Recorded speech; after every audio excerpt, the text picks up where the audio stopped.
안녕하세요. 고려대학교 국어국문학과 교수 신지영입니다. 자, 그럼 9번째 강의, 요즘 애들은 누구인가? 라는 주제로 한번 같이 이야기를 나눠보려고 합니다. 요즘 애들은 누구일까요? 자, 제가 2개의 신문 제목을 읽어드릴 겁니다. 언제적 신문의 그런 제목인지 여러분 한번 알아맞혀 보세요. 첫 번째 신문의 제목을 읽어드리겠습니다. 거칠고 과격해져 뒤범벅된 외래어. 은어 속어 늘고 문장은 간결화. 자, 이런 신문의 제목입니다. 두 번째 신문의 제목을 읽어드리겠습니다. 좀 긴데요. 잘 들어보세요. 혼탁한 대중화 벗고 자랑스러운 우리말로 서구어 침투, 국가행정 용어까지. 국민정신의 결함에서 국적불명의 약 과자 이름. 이런 제목입니다. 자, 언제적 신문의 제목일까요? 여러분 놀라지 마세요. 첫 번째 신문은요, 1965년 8월 15일자 신문입니다. 그러니까 지금으로부터 무려 50년이 훨씬 넘은 그런 신문의 기사입니다. 조금 있으면 70년이 되겠는데요. 제 두 번째 신문의 제목은요, 1973년 10월 9일 한글날 보도된 신문의 제목입니다. 전문가의 의견을 담고 있는 그런 내용입니다. 지금으로부터 무려 50년 전의 신문입니다. 60년 가까이 된 신문의 제목도, 50년 전의 신문의 제목도 그냥 지금의 날짜만 붙여놓으면 마치 지금의 신문의 제목인 것 같은 그런 느낌 받지 않으셨나요? 몇 개 신문의 또 내용을 요약해서 들려드릴 겁니다. 언제적 신문의 내용인지 또 한번 추리해 보시기 바랍니다. 그런데 오늘날 우리의 일상 언어는 일찍이 볼 수 없는 혼란에 빠져 있어 언어 순화가 시급한 과제로 제기되고 있다. 언제적 신문일까요? 자, 두 번째 글 읽어드리겠습니다. 대중화 시대의 언어 또한 예전의 품격을 잃어가고 있다. 두 번째 신문의 내용도 우리나라의 품격이 좀 문제가 있다, 이런 얘기네요. 세 번째 신문 읽어드리겠습니다. 우리말이 거칠고 막되게 됐고 언어의 품격이 끝없이 추락하고 있다. 이런 내용이 담긴 신문입니다. 제가 3개의 신문 기사 내용 중에 일부를 읽어드렸는데요. 셋 다 모두 우리나라 말이 좀 문제가 있다. 계속 품격이 추락하고 있다. 이런 내용이네요. 놀랍게도 1973년 기사가 첫 번째 읽어드린 내용이고요. 그 뒤로 20년 후인 1992년 기사가 두 번째 한글날 기사입니다. 세 번째 읽어드린 건요, 2011년 10월 7일 문화일보 기사입니다. 자, 여러분 3개의 기사를 읽어드렸는데요. 그럼 1973년부터 지금까지, 그러니까 한 50년 동안 지속적으로 한국어는 추락해 왔을까요? 좀 이상하지 않나요? 지난 50년 동안 시민들의 교육 수준과 생활 수준이 많이 높아졌는데 왜 유독 언어의 품격만 끝도 없이 추락하고 있는 것일까요? 왜 지난 50년 동안 유독 신문에서는 우리 언어의 품격이 낮아지고 있다, 추락하고 있다, 이런 이야기를 해오는 것일까요? 그리고 그 추락의 장본인은 누구일까요? 누가 그 품격을 추락한 장본인이라고 지목되고 있는지 한번 잘 들어봐 주시기 바랍니다. 첫 번째 기사입니다. 흔히 대학생과 접촉해보면 이 좀비의 구분을 제대로 못하는 학생이 대다수 있음에 서글퍼진다. 첫 번째 기사에서는 그 대상이 대학생이라고 지목하고 있네요. 자, 다음 두 번째 기사를 볼까요? 사회가 어지러워짐에 따라 소년, 소녀들의 말씨가 한결 거칠어져 가고 있다. 언어의 품격을 손상시키고 있는 사람들이 소년, 소녀라고 두 번째 기사는 이야기하고 있습니다. 자, 그럼 세 번째 기사로 가볼까요? 거칠고 상스러운 된소리가 어린이들에게까지 만연되고 있으며 맞춤법에 대한 경각심이 부족하다. 이번에는 연령이 더 낮아진 것 같네요. 어린이들이 지금 지목받고 있습니다. 자, 그럼 네 번째 기사를 볼까요? 어린이와 청소년들의 대화 중에는 이 같은 비어와 속어가 너무 많이 사용돼 옆에서 듣고 있는 어른들은 이해하기 힘든 경우가 많아 심각한 사회 문제로 대두되고 있다. 이렇게 또 청소년들 비난받고 있습니다. 자, 그럼 이제 5번째 기사로 가봅시다. 우리의 생활 문화가 저속화하여 문화 국민으로서의 품격을 잃어가고 있다는 지적은 어제 오늘의 일이 아니다. 자, 이번에는 6번째 기사로 가보겠습니다. 우리의 앞선 세대들은 언어 예절을 어렸을 때부터 철저히 가르쳤다. 같은 말을 하더라도 상황에 맞게 어휘나 표현을 가려서 쓰게 했다. 옛날 사람들은 참 많이 잘 교육을 받았던 모양입니다. 자, 다음은 7번째입니다. 요즘 청소년의 언어 문화가 매우 심각하게 오염되어 있다고 걱정하는 이가 많다.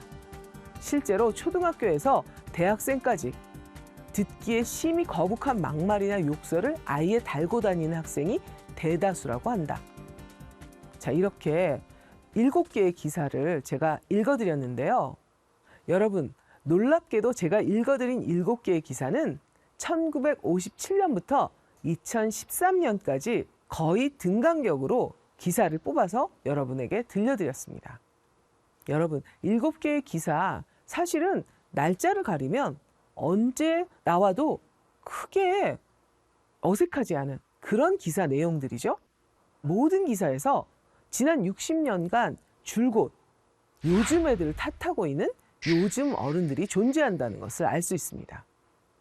점점 혼탁해지는 언어, 추락하는 언어 품격, 그 주범에 늘 요즘 애들이 존재했던 것이죠. 요즘 어른들, 요즘 애들을 비난하고 있는데요. 그 요즘 어른들, 그분들도 다 한때는 요즘 애들이었습니다. 그런데 그 요즘 애들이 자라서 요즘 어른이 되면 마치 복수라도 하듯이 요즘 애들의 언어교육 문제야, 이렇게 목소리를 높이고 있었던 것입니다.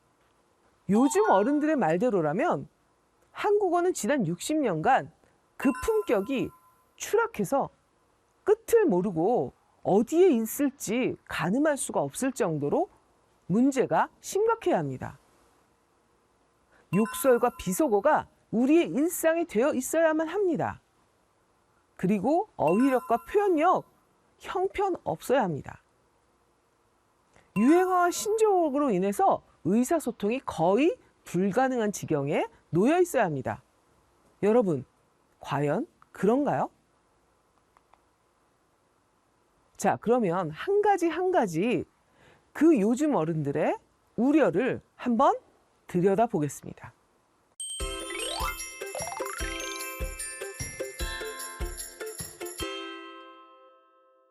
요즘 애들은 왜 이렇게 언어 능력이 떨어져?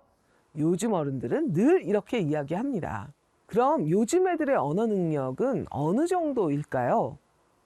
세계적 수준에서 어느 정도의 위상을 가지고 있는 걸까요? 요즘 애들의 언어 능력 세계 몇 위일까요? 그래서 제가 한번 보고서를 찾아봤습니다. 2013년에 OECD에서 나온 보고서입니다. 국제 성인 역량 조사 보고서의 일부인데요. 한국인의 역량, 학습과 일에 대한 내용이 다른 OECD 국가와 비교되어 있습니다. 언어 능력을 비교했는데요. 그 결과를 보면 놀랍습니다. 대한민국은 딱 중간 수준이었습니다. OECD 평균과 통계적으로 차이가 없는 결과를 보여줍니다. 그런데 놀라운 건 연령을 나누어서 보면 OECD 수준과 비교했을 때 다른 국면이 나타난다는 점입니다. 가장 저연령층인 16에서 24세로 나이를 한정해서 OECD 국가들과 비교해보면 그들의 역량은 최상위 수준이라고 합니다. 위에서 4번째 등수를 받았습니다.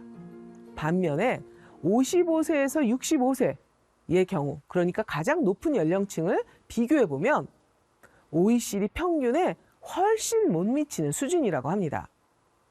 최하위 수준을 보인다는 것이죠. OECD는 대한민국에 대해서 한국은 연령 격차가 가장 심한 나라다라고 이야기를 하고 있습니다.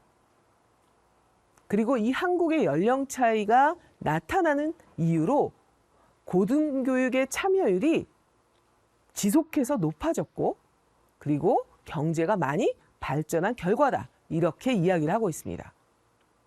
그러니까 요즘 애들의 언어 능력, 과거에 비해 나빠졌다. 이렇게 이야기할 수 있는 근거가 없다는 것입니다. 여러분, 이 이야기를 한번 들어보니까 개구리 올챙이적 생각하지 못한다. 이런 속담이 떠오르게 되네요. 자, 그럼 두 번째로 들어가 보겠습니다. 요즘 애들은 왜 이렇게 욕설과 비속어를 많이 써? 어른들은 늘 이렇게 이야기를 합니다.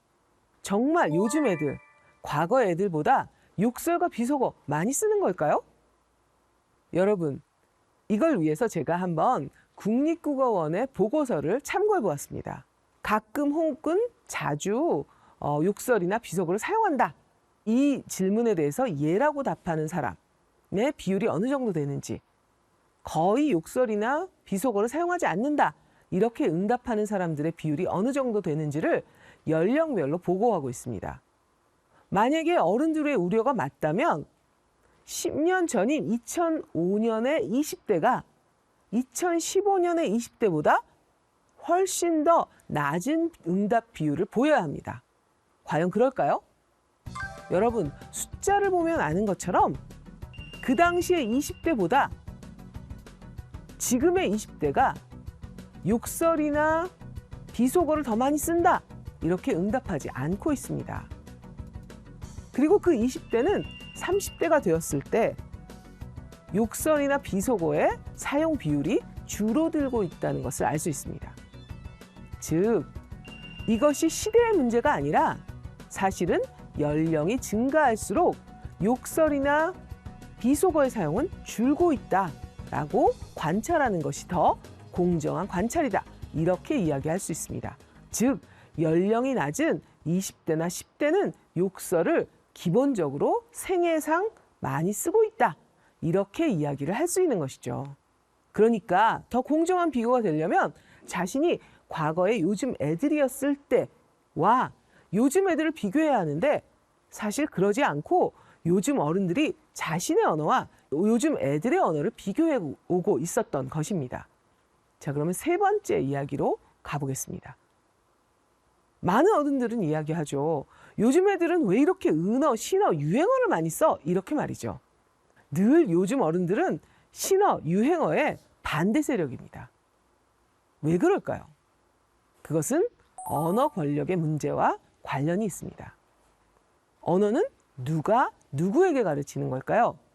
그렇죠. 어른이 아이들을 가르치는 겁니다. 요즘 애들의 언어 누가 가르치는 걸까요? 그렇죠. 요즘 어른들이 가르친 겁니다.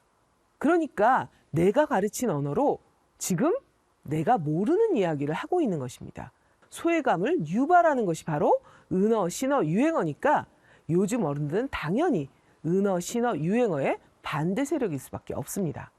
이렇게 요즘 어른들은 내가 너희들에게 가르쳐 준 걸 가지고 너희들이 내가 모르는 말을 하고 있단 말이야? 이런 마음을 저 무의식에 깔고 있었던 것입니다. 자, 그러면 네 번째로 가보겠습니다. 어른들은 늘 얘기하죠. 요즘 애들은 높임말도 잘 못하고 싸가지가 없어. 이렇게요. 그런데 여러분, 높임말은 듣는 사람에게 유리한 말일까요? 하는 사람에게 유리한 말일까요? 그렇죠. 듣는 사람에게 무조건 유리한 말입니다. 듣는 사람이 되면 자동적으로 예민해집니다. 그런데 높임말 하는 사람은 일상적이지 않은 말이니까 너무 힘듭니다. 이 높임말은 듣는 사람에게 쉽고 하는 사람에게는 어려운 말입니다. 이렇게 할 때와 들을 때 거리가 생깁니다. 그리고 요즘 애들은 사실은 언어의 사용력을 넓혀가는 시기입니다. 높임말은 평상시에 쓰는 말이 아닙니다. 언어적 경험을 늘려가야 하는 시기에 평상시에 쓰지 않는 말을 써야 하니 요즘 애들은 높임말을 한다는 것 자체가 어려운 것입니다. 이렇게 요즘 애들에게 불리한 높임말, 사실은 세대 간의 소통을 가로막는 주범이기도 합니다. 요즘 애들은 언어적 경험이 요즘 어른들보다 부족할 수밖에 없기 때문에 싸가지가 없거나 무시해서가 아니라 잘 하기가 어려운 말이다. 이렇게 생각하는 것이 정말 어른스러운 태도가 아닐까요? 자, 그러면 마지막으로 제가 질문을 던져보겠습니다. 여러분, 요즘 애들은 누구인가요? 초등학생에게 물어볼까요? 요즘 애들은 말이야 라고 이야기하는 초등학생에게 요즘 애들은 누구니? 라고 물어보면 요즘 유치원생이요 라고 얘기를 하죠. 70대 어르신에게 여쭤봅니다. 요즘 애들은 누구인가요? 아, 요즘 애들은 말이야. 그분들이 얘기하는 요즘 애들은 50대일 수도 있습니다. 자, 그러니까 요즘 애들은 누구일까요? 자신보다 나이가 어린 모든 사람입니다. 자, 그러니까 여러분도 늘 요즘 애들일 수 있다는 거 명심해 보면서 요즘 애들은 말이야 라는 생각 다시 한번 해볼 수 있었으면 합니다. 감사합니다.